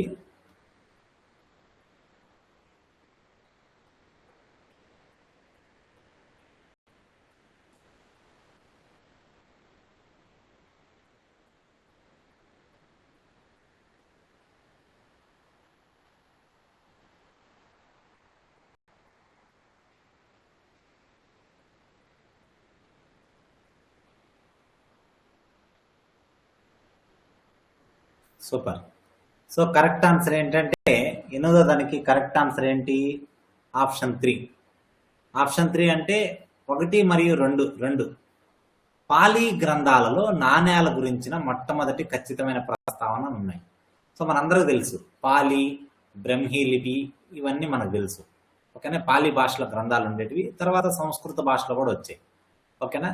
సో ఈ నాణ్యాల గురించి ఖచ్చితమైన ప్రస్తావనలోనే ఉదాహరణకు కహపన, నిక్క, కంస, కాకనిక ఇవన్నీ కూడా నాణ్యాలు. పాలీ గ్రంథాల్లోని సాహిత్యాధారాలు అనేక ప్రదేశాల నుండి లభించిన ముద్రగుర్తులు గల నాణ్యాలు పురావస్తు ఆధారాల ద్వారా బలపరచబడ్డాయి. వాటిలో చాలా వరకు వెండితో తయారు చేయబడ్డాయి. ఓకేనా? పట్టణ జీవిత ఆవిర్భావం ద్రవ్య ఆర్థిక వ్యవస్థకు పరివర్తన. ఇప్పుడు నాణ్యాల ప్రస్తావన ఉంది అంటే అప్పుడు పట్టణ జీవిత ఆవిర్భావమే కదా. ఎలా చెప్పచ్చు పట్టణ జీవిత ఆవిర్భావం అని? ఎలా చెప్పచ్చు? ఆర్యులు, మనం ఇది మౌర్యులు అంటే ఎప్పుడో సింధు నాగరికత కాలంలోనే మనోళ్ళు వాయువ్య ప్రాంతానికి పరిమితమై ఉండేవారు. ఎప్పుడైతే సింధు నాగరికత అంతరించేసిందో, ఆర్య నాగరికత వచ్చిందో, వాళ్ళు గంగా, యమున ఆ మైదానాల్లోకి వచ్చి అక్కడ స్థిరపడిపోయారు. అది మనందరికి తెలుసు. అంటే ఖచ్చితంగా గంగా మైదాన ప్రాంతంలో ఈ మౌర్యులు వచ్చినప్పటికీ పట్టణ నాగరికత ఉంది. ఓకేనా? చెప్పొచ్చునా లేదా? చెప్పచ్చు. అలాగే ఇంకా నాణ్యాలు అంటేనే ద్రవ్య ఆర్థిక వ్యవస్థకు పరివర్తన అంటే మార్పులు. అవునా కదా? వెండి నాణ్యాలు వచ్చాయి, బంగారు నాణ్యాలు వచ్చాయి. ఓకేనా? బాగా ఆర్థికంగా బలపడినటువంటి రాజులు బంగారు, వెండి నాణ్యాలు ముద్రించారు. ఇంకొంచెం ఆర్థికంగా బలహీనత ఉన్నటువంటి రాజులు రాగి నాణ్యాలు ముద్రించారు. ఇంకా బలహీనంగా ఉన్నటువంటి విష్ణుకుండినులు లాంటి రాజులు ఇనప నాణ్యాలను కూడా ముద్రించారు. ఓకేనా? కాబట్టి ఏం చెప్పచ్చు? ద్రవ్య ఆర్థిక వ్యవస్థకు మూలం పరివర్తన, మార్పు అని చెప్పచ్చు. పట్టణ జీవిత ఆవిర్భావానికి కూడా ఈ నాణ్యాలు ఉపయోగపడాయని చెప్పచ్చు. అంతే, 2 కరెక్టే. నెక్స్ట్ చూడండి, అశోకుడు యొక్క ఏ పాలనా సంవత్సరంలో కళింగను జయించాడు? మామూలు క్వశ్చన్ కాదు, సింపుల్ క్వశ్చన్. ఓకేనా? చూద్దాం ఎంతమంది ఆన్సర్ చేస్తారు.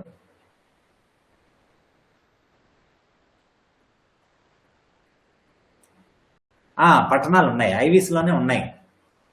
ఐవీస్లోనే సింధు నాగరికత అంటేనే పట్టణ నాగరికత కదా, మామూలుగా ఉండదు. మురుగునీటి కాలువలు, ప్రతి ఇంటికి ఒక బావి, స్నానపు గదులు, ఒక క్రమబద్ధమైనటువంటి పట్టణ గ్రిడ్ సిస్టమ్ కలిగినటువంటి. ఇప్పుడు కూడా మనం ఏం చెప్తాం? గ్రిడ్ సిస్టమ్ అంటే చండీగఢ్ అని చెప్తాం. సో ఉంది, పట్టణ నాగరికత ఉంది, ఈజీగా చెప్పేయచ్చు. నెక్స్ట్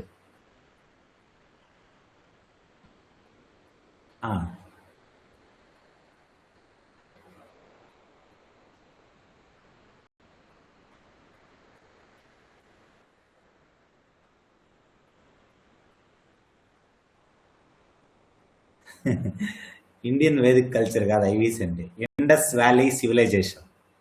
ప్రసన్న గారు తీసుకొని వెలకేలు పడే. రేణుకా గారు ఏమనుకోవద్దండి.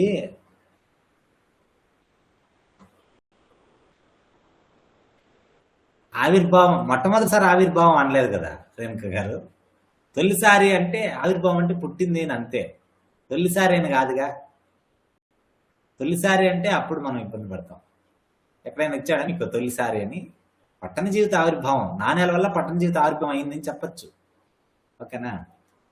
అంతేగాని తొలిసారి నాణ్యాల వల్ల మాత్రమే తొలిసారి అంటే అప్పుడు మనం తొలిసారి కాదు కదా, ముందే ఉంది కదా అనుకోవాలి. సో యాక్చువల్గా అయితే ఇది 9వ సంవత్సరం. ఓకేనా? 9వ అని ఇవ్వాల బుక్లో మనకు 9వ అనే ఉంటుంది. బట్ వాడు ఏమిచ్చాడంటే 8వ అని ఇచ్చాడు. ఓకే, కొంతవరకు దగ్గర కాబట్టి మనం ఓకేనా. 9వ పాలన సంవత్సరంలో కళింగని జయించాడు అశోకుడు. సో మనందరికి తెలుసు చండా అశోకుడు మనడు, కథలుగా చెప్పుకుంటాడు. 99 మంది సోదరులు అందరిని లేపేశాడని రకరకాలుగా చెప్పుకుంటాడు. ఓకేనా? 3వ సంగీతకు హాజరైనటువంటి అధ్యక్షుగా ఉన్నటువంటి మొగల్పుత తిస్సా అశోకుడు సోదరుడే అని ఇట్లా రకరకాలుగా చెప్తారు. బట్ మనకు అదంతా వద్దు. మనకి హిస్టారికల్ గా మనకి ఏముందో అది ముఖ్యం. సో కళింగ వార్ ఎప్పుడు జరిగింది? బిఫోర్ క్రీస్తు 261 బీసీ. ఓకేనా, 261లో జరిగింది. ఓకేనా, దీనికంటే ముందు ఏ అశోకుడు అనేవాళ్ళు ఆయన? చండాశోకుడు. ఇప్పుడు మనోడు.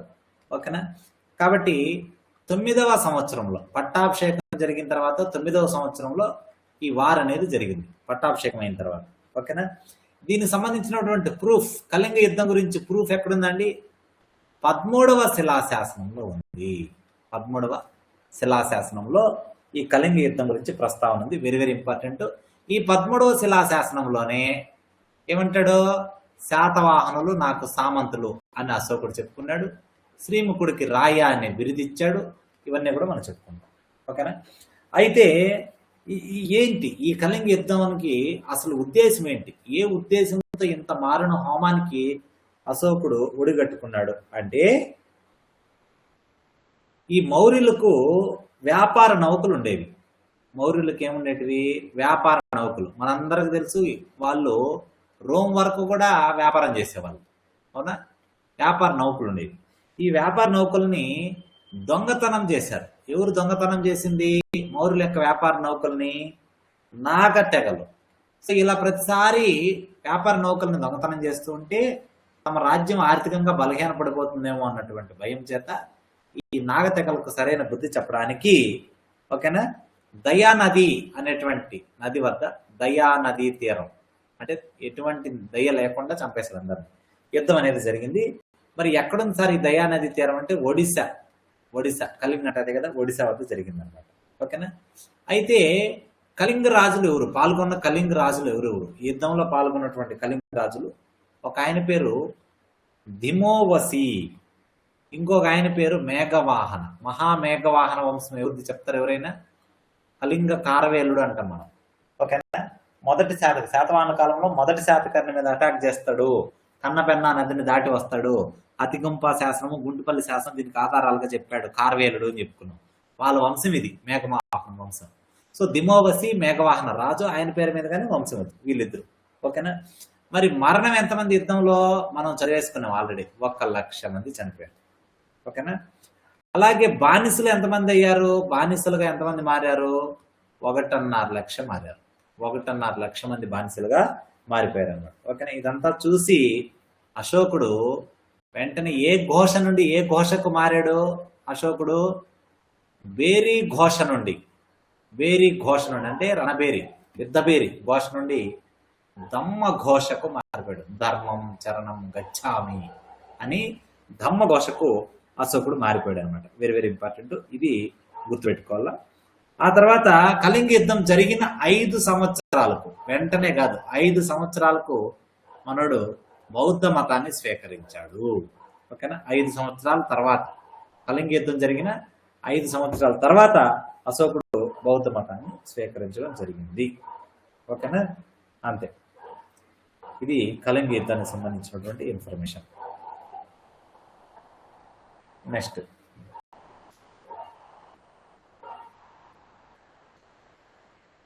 మౌర్య సామ్రాజ్యం యొక్క ఏ మూలం నీటి పన్నును సూచిస్తుంది? ఇది రాష్ట్రం ప్రజలకు నీటిపారుదల అందించడంలో సహాయం చేసినప్పుడల్లా విధించబడేది. నీటి పన్ను అనేది ఏది? ఏ మూలం నీటి పన్నును సూచిస్తుంది అంటున్నాడు. నీటి పన్ను గురించి చెప్పిండేది ఏది? సింపుల్ క్వశ్చన్ ఇది కూడా.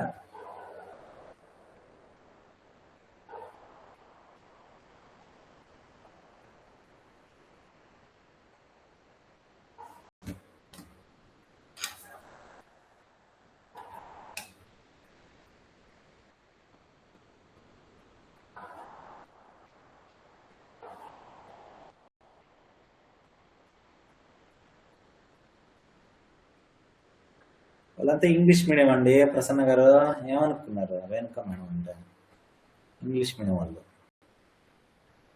అంతా తెలుగు మీడియం వాళ్ళం. సూపర్. కాబట్టి అర్థశాస్త్రం ఎవరు రాశారు? కౌటిల్యుడు అర్థశాస్త్రం.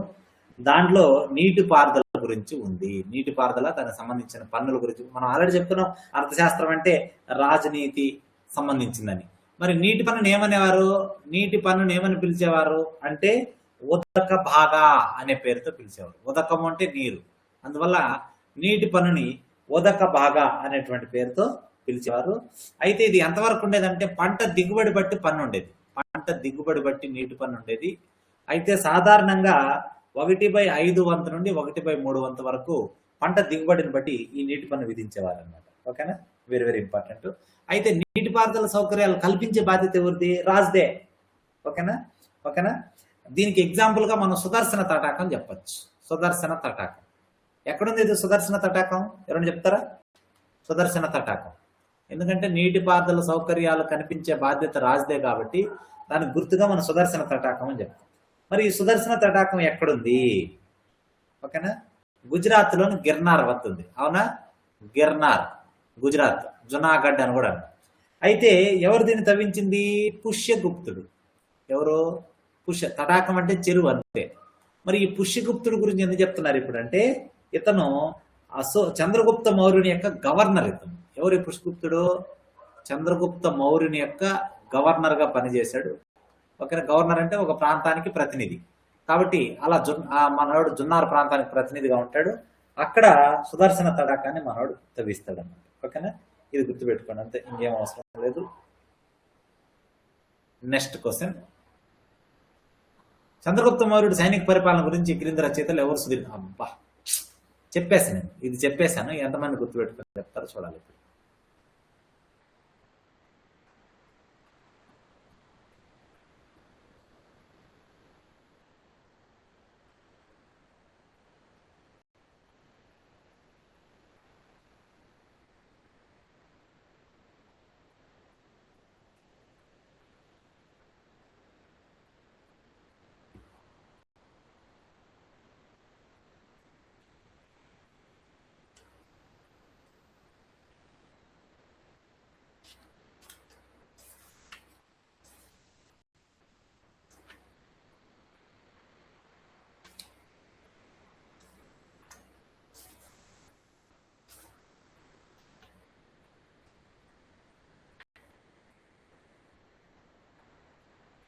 సూపర్. సో ఆల్రెడీ అయిపోయింది.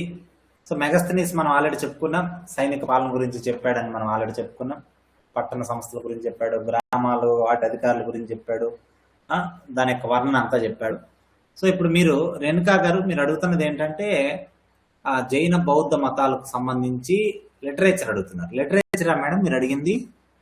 లిటరేచరేనా? అంటే త్రిపీఠకాలు, ఓకేనా, మళ్ళీ సుత్తపేటికలో ఉన్నటువంటి ఆ నిక్కయ్యలు, వినయపేటిక, అవిధమ్మ పేటిక, అలాగే హీనయానికి సంబంధించిన గ్రంథాలు ఉన్నాయి. మిలింద పన్నహ, దివ్యవదన, అలాగే శ్రీలంక సంబంధించిన దీపవంశ, మహావంశ. అవునా, అవి రేపు చెప్తానండి. అది మళ్ళీ ఒక టాపిక్ లాగా చెప్పాలి. సో మీకు ఉపయోగపడుతుంది అనుకుంటే దీన్ని ఏం చేస్తానంటే ఒక టాపిక్ లాగా కాకుండా దీంట్లో మాత్రం ఎంసీక్యూస్ లాగా చేసి ఎక్స్ప్లెయిన్ చేసేసేనా. బుద్ధిజం అంటేనే మెయిన్ రైటర్స్ చెప్పేసాను. ఇదంతా మన వాళ్ళకి నేను జాతక కథలు చెప్పాను, నాగార్జున గురించి చెప్పాను, బుద్ధఘోషుడు గురించి చెప్పాను, అశ్వఘోషుడు గురించి అంతా కూడా చెప్పాను. బట్ ఓకే, మళ్ళీ ఒకసారి మీకు చెప్తాను. ఓకేనా మళ్ళీ రేపు ఒకసారి దీంట్లో మాత్రమే ఒక ఎంసీక్యూస్ లాగా చేస్తాను. ఈ సాహిత్యం మీద మాత్రమే ఒక 30 ఎంసీక్యూస్ 1 వర్డ్ లాగా చేసేసి ఫటాఫట్ ధనాధనం చెప్పేస్తాను, మీకు గుర్తుంటాయి బాగా. ఓకేనా అంటే మనం ఎంసీక్యూ, ఇది మనం పీవైక్యూస్ కదా ప్రసన్న గారు. బట్ రేణుకా గారు అడుగుతున్నది ఏంటంటే ఇది ఇంపార్టెంట్ కదా సార్, అన్నీ ఒకసారి చెప్పేస్తే బాగుంటుంది. ట్రిక్స్ లో మనం చూసారా, నేను చెప్పిన ట్రిక్స్ మీరు చెప్తాను. ఓకేనా, ట్రిక్స్ నేను ఆల్రెడీ చెప్పాను. సుత్తి అన్నం, ఓకేనా, ఆనందంగా ఉన్నప్పుడు సుత్తి కొట్టదు కూర అంట, అంటే సుత్తపీటికి రాసింది ఆనందుడు, అలా చెప్పాము. ఓకేనా సో కొన్ని చెప్తాను. ఓకే, ట్రిక్స్ చెప్తాను. ఓకే, ట్రిక్స్ చెప్తాను నేను, కొన్ని లాజిక్లు కూడా చెప్తాను ఎలా గుర్తుపెట్టుకోవాలనేది. ఓకే, మళ్ళీ మనం రేపు కలుద్దాం.